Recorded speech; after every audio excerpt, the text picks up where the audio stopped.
my mentor, my hero, someone who taught me all this stuff, making me one of the biggest copycats in the world, but I cannot speak in the relevance of this man. I hope you recognize him. There he is, the great Les Brown. My dear friend, how are you? The great David, how are you? I am so fired up. I just have to tell you, one of my friends is going to join afterwards, and she literally almost cried because you were a keynote speaker at the Elevate company. Yes. Yeah, and she said to me, "Oh my gosh, this is a dream." I said, "It's just not a dream." I said, "I got Les Brown to open for you on my live. How big is that?" That's So exciting. Nancy from Elevate says hi, and they appreciate your Right. support. I love that product, by the way. Have you Me tried? too.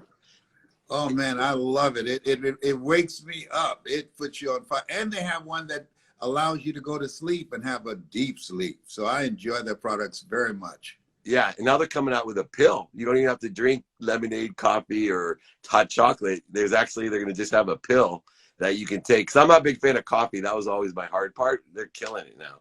Oh yes, fantastic. You Well, look like, yeah, you look like fresh money. so do you, man. You are a fighter and a survivor and an expander. And I just had to have you on because so many people today, I don't think they have the right perspective when it comes to compressed times of uncertainty and change. And you and I share a unique perspective that we want to really portray out there to let people get what they want. Can you shed some light for us on these times of uncertainty, of how we can be happy, how we can expand and learn and love and grow? It's very important, something that you talk about. And I want to just say thank you for who you are, for the light that you share, for the lives that you're transforming each and every time you speak. And you have the voice of life. I want that voice of yours. I say, oh my God. Yeah. Yes, and you're so knowledgeable. You remind me of a modern day Alan Watts. I don't know if you're familiar with him. I am. What a great compliment. Thank you. Oh yes, he's a deep dude. Yes, people have to. I think there are three things that's very important right now. Number one, people have to develop mental resiliency. We're living in a time where things are coming at us, and we don't know what shoe is going to drop next. You know, it was Forrest Gump said, "Life is like a box of chocolates. You never know what you're going to get." Well, we are living during those particular times. And so mental resiliency is very important. Taking the time, having a ritual that you are living your life from the inside out. You're reading, you're meditating, you're praying, and you're focusing on strengthening yourself, fortifying your faith, and making your doubts and fears starve to death. That's number one. The other thing that's very important, in this new economy and the disruptive place where we are, where the 40-40 plan is gone, where you can expect to be on a job for 40 years. That day is gone. There's no such thing as job security. 47 million people will lose their jobs from artificial intelligence, and we've already lost 50 jobs from the coronavirus. So people have to create multiple streams of income, and so find at least three things that they master and do well. I speak, I train speakers, and I write. And the third thing that's very important, creating a community of collaborative, achievement-driven, supportive relationships. You can't make it by yourself. You want to surround yourself with people that you can learn from, grow from, and that can help you to have a breakthrough, and you can help them have a breakthrough to create the next greatest version of themselves. And I know both of us have been blessed in our lives. And although we started out our lives with extreme challenges, we had early success in our lives as well. And we utilized others and they were attracted to us. But one of the things I still find difficult that I practice myself is to have the humility to ask for help. Why do you think it's so challenging for people to, they can find the right people, even people that we have coached before, and I'm sure you've had this experience. People will pay me a ton of money to coach them, and then they won't call me, they won't ask for help, and then I'll ask them on our scheduled call, hey, why didn't you reach out? I could have helped you on the sideline for you. The game was going on. I could have called in an audible or brought in somebody new for you. Why didn't you call me? Oh, well, I didn't want to bother you. Where does that energy come from? Where does that philosophy or perspective, come from, and how can people overcome it? It's a lack of deservingness. One of the things that I have found, I went to a friend's house and I went to talk to him about helping him to get off drugs. I was doing an intervention with his sister and a few friends, and he told us to get out. And I'll never forget something that she said as we were going down the steps. She said, most people won't participate in their own rescue. Mm.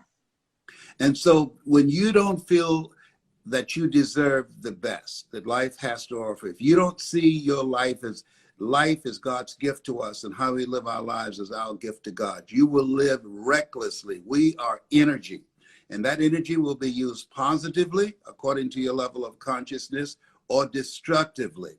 And so working on oneself, getting to become aware of oneself. As you know, Viktor Frankl said that adversity introduces a man or woman to themselves. And so right now, people have an opportunity to begin to reflect, to look at who they've been, how they're showing up, and who they have to be when we emerge out of this place where we are right now.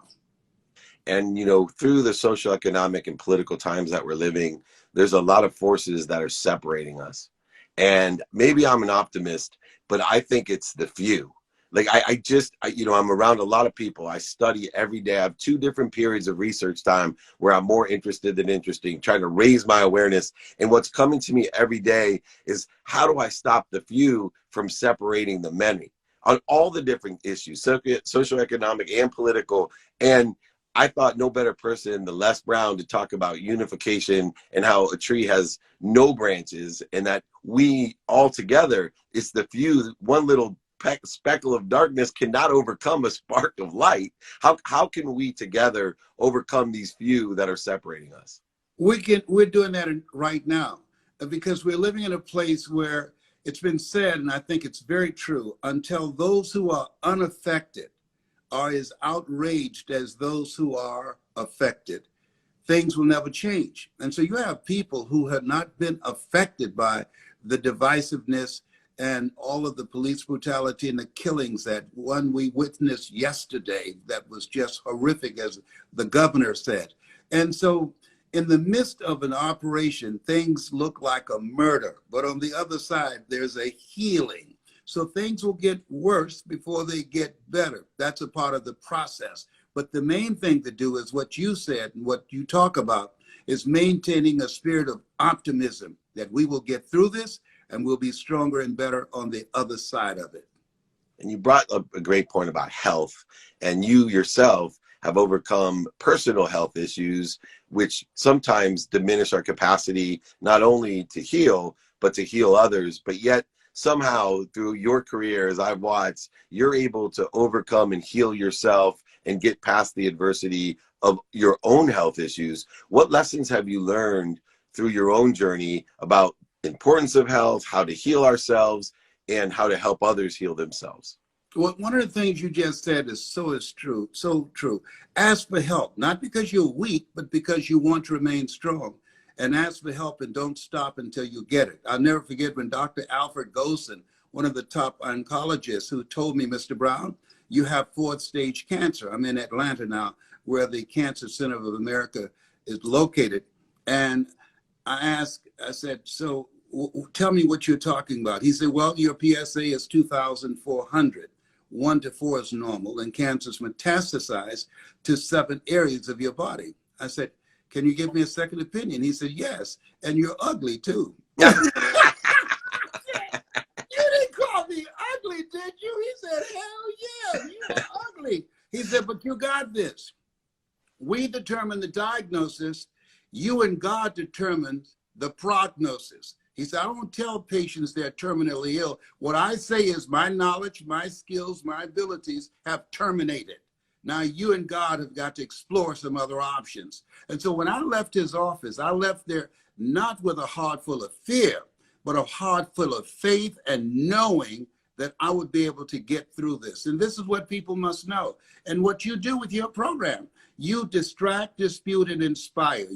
How people live their lives is a result of the story they believe about themselves. When they hear your voice and your knowledge and your experience, you distract them from what psychologists call their self-explanatory style.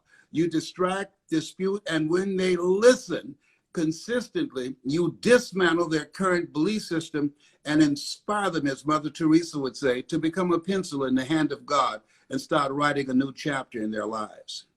I love that. You remind me, before my dad passed, they told him, years before, that he was going to die. And he said, look, I know that. I've known that my whole life. He said, but you're not going to determine my pace. My dad was he raced horses. He said, nobody determines my pace. I determine my pace. Because I was crying, when he told me. And then he told me that. I lit up. No one's going to determine my pace in my life. I know I'm going to die someday. So that doesn't fear me. Last question real quick before I let you go. And also I want to know what you're working on. But I have determined these 5 daily practices, from taking inventory of my values, asking and attracting for help and value, being a student of my calendar. Einstein says, that coincidence is God's remaining anonymous. I say coincidence is a mathematical equation of luck. Attention plus intention equals coincidence. Do it now. Right? 100% of things do now. But the last one is the one I want your advice on. I am on a journey to practice ending fear in my own life. I know that it's a continual practice. It's a potential I want to reach. But I know the more I can clear that corrosion of fear, the need to be right, offended, separate, inferior, superior, anxious, frustrated, worried, all the things that cause this corrosion between me and the greatest source of light, love, and lessons and everybody else. What are some of the things you do to practice ending fear in your life? Zig Ziglar said something I love very much. He said, in a fearful situation, the majority of people, they forget everything and run. But a few people, they face everything and rise.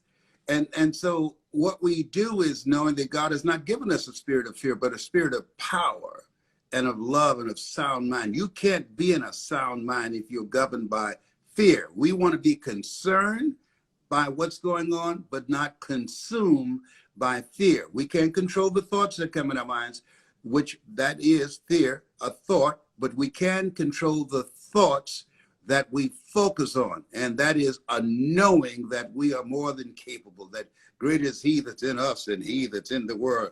I think about Simba, you are more than that which you have become, and Lion King. And so we have to remind that we are more than the fear, more than the adversities of what we are growing through. You're amazing. And I remember when I look at you, I think about this man has planted seeds under trees that he'll never sit under, and he does not mind that at all. You have changed the world. Impact me to impact others, to impact others. I tell people all the time, they're like, you're crazy. I got a mission to empower over 1 billion people to be happy, to change the collective consciousness. Where you come up with that dumb idea? I was like, that ugly guy, Les Brown, he taught it to me. So thank you. I am a seed of yours, my friend, and I am blessed to have you. What are you currently working on, and where can people find you? Well, I have a new book called You've Got to Be Hungry. Hungry! Yeah, I just completed it. February 17th, I turned 75. And I said, I'm not going to take this book to my grave with me. I'm going to rob the cemetery of this book. And I finally completed it. You've got to be hungry, the greatness within to win. And people can order it on Amazon, or they can order it by going to IamHungryLesBrown.com. I love it, man. The most common denominator of all the great people, from Les Brown to Bob Proctor to Mary Morrissey to Warren Moon to all the great athletes, celebrities, entertainers, is they must be what they can be, and you must be what you can be. It does not happen unless you're hungry. So stay hungry. I will see you soon, my friend, and I am blessed to have you on here. Now we got the main act, Nancy from Elevate. So thank you for warming up the crowd for her. I love you, and thank you so much. Take care, my brother. You're the best, man. I'll see you soon. Thank you. Okay.